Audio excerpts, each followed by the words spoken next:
دیکھیں جو کوریج ہے وہ ایشو نہیں ہے. اصل ایشو پاکستان کا دستور ہے جس میں فریڈم آف پریس ہے اینڈ انفارمیشن نمبر 1.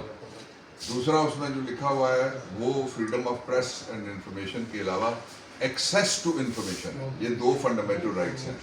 وہ فنڈامنٹل رائٹس کسی اسمبلی کے اندر اگر نہیں ان کو کیا جا سکتا ہے امپینج, کسی پارلیمنٹ میں نہیں کیا جا سکتا, اور دوسرے آفسز میں بیٹھ کے جو منسٹر پھر کرتے ہیں, جو بریفنگز کرتے ہیں اپنے آفسز میں بیٹھ کے, جو پارلیمنٹ کے اندر بیٹھ کے اسپیکر کرتا ہے, جو وزیر اعظم ہاؤس کے اندر فارم 47 والا وزیر اعظم کرتا ہے, وہ پھر سارا ہی لیگل ہو گیا.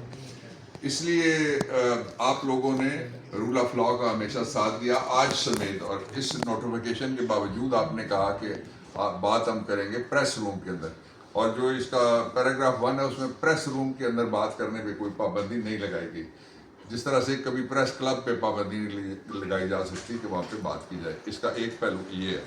اس کا جو دوسرا پہلو ہے وہ یہ ہے کہ اس حوالے سے جو اسلام آباد ہائی کورٹ بار ہے وہ بھی, اور جو پریس ایسوسی ایشن ہے وہ بھی, ان کو ایکشن لینا چاہیے. As senior council of this court میں آپ کے ساتھ ہوں.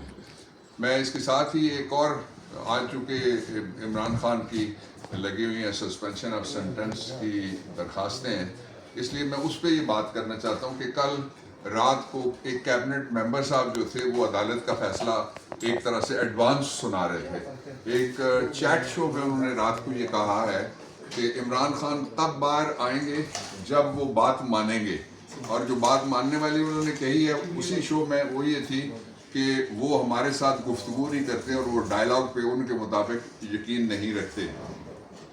اب چاہیے تو یہ تھا کہ اس طرح کا کیبنٹ ممبر جو بولا ہے اس کے خلاف کوئی ایکشن ہو, لیکن ہم آزادی صحافت پہ یقین رکھتے ہیں, اور access to information fundamental right ہے, اس کے مطابق آپ کو سب جگہ کوریج کی اجازت دینی چاہیے.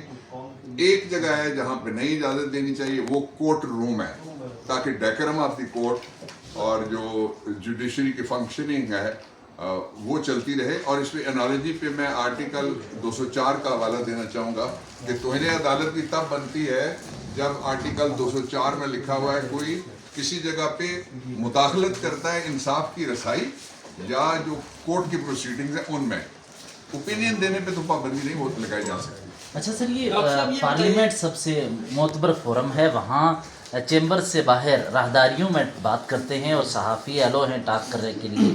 اسلام آباد ہائی کورٹ میں ایسا کیا خاص ہے کہ پابندی لگا کے کچھ چیف جسٹس کیا کرنا چاہ رہے ہیں, کیا لگتا ہے؟ دیکھیں اسلام آباد ہائی کورٹ میں کوئی خاص بات نہیں ہے, اور اسلام آباد ہائی کورٹ کے علاوہ جو دوسرے ہائی کورٹس ہیں اور وہ ساری کورٹس جہاں جہاں عمران خان کا سپریم کورٹ سمیت کیس چلتا ہے, وہاں جو 26ویں آئینی ترمیم ہے اس کی وجہ سے عدلیہ 2 ہو گئی ہیں. ایک ہے معلوم عدلیہ اور دوسری ہے نامعلوم. بھگوان صاحب ایک سوال کا جواب دیں. گزشتہ رات بڑے طویل مذاکرات ہوئے جوائنٹ کشمیر